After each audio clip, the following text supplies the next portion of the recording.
Yo, Elliot!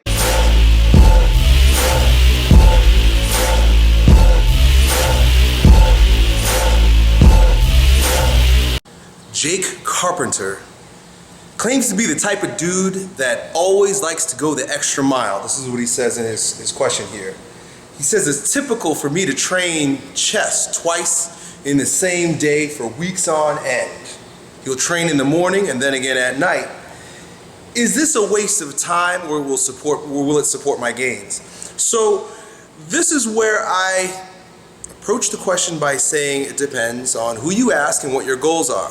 So in traditional bodybuilding science, and you know what? Science is one of these things that's totally dynamic and malleable based on who you ask, when you ask them, the available information, the goals you're trying to reach. There really is no concrete, definitive answer for any fucking thing on earth. Anybody who thinks that there is as dogmatic as your most religious zealot, right? Science has become a religion in many ways, very dogmatic.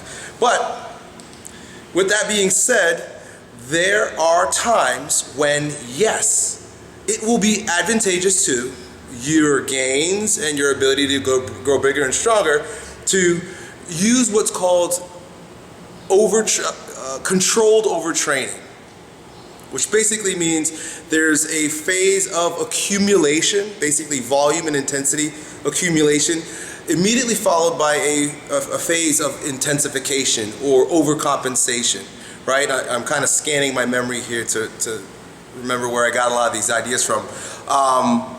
Nick Nielsen talks about this a little bit. So does Charles Poliquin, and I think this is something that they use in a lot of the Eastern Bloc nations. You know, a lot of the old bodybuilders and powerlifters and Olympic lifters in East Germany would use this method quite often, and there's a lot of scientific evidence to support it, right?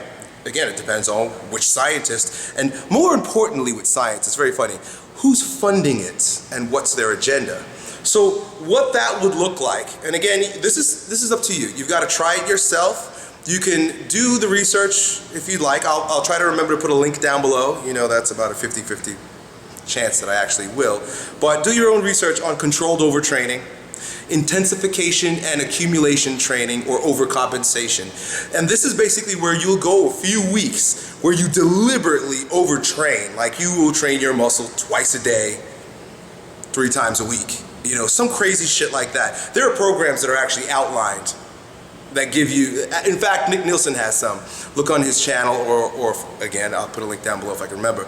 But there are programs designed to have you purposefully overtrain, like beat the shit out of yourself for 3 weeks straight, just so that you can take advantage of the overcompensation effect of beating the crap out of yourself. So I guess the idea here is that you really kill yourself with volume and intensity and then immediately back off and your body is able to respond. And during that time of intensification or overcompensation, you really grow a ton bigger, a ton stronger.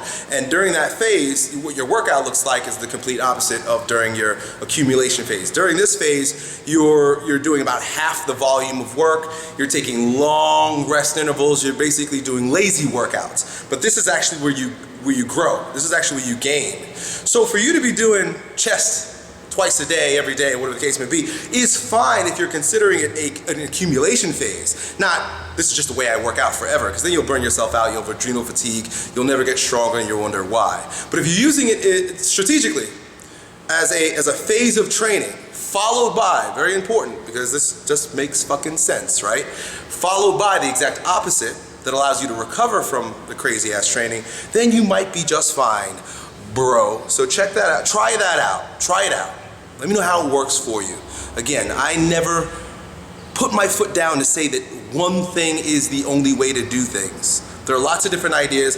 The sports and the arts and the science of building muscle and building strength has been around for decades, and you're gonna find as many different methods for making that happen as there are fingerprints. You know, they're as unique as the fingerprints on people's hands. There are tons of books on just different intensity techniques that you could use to shake things up. This is one way to do it. Hopefully it works for you. Good luck. Yo, Elliot!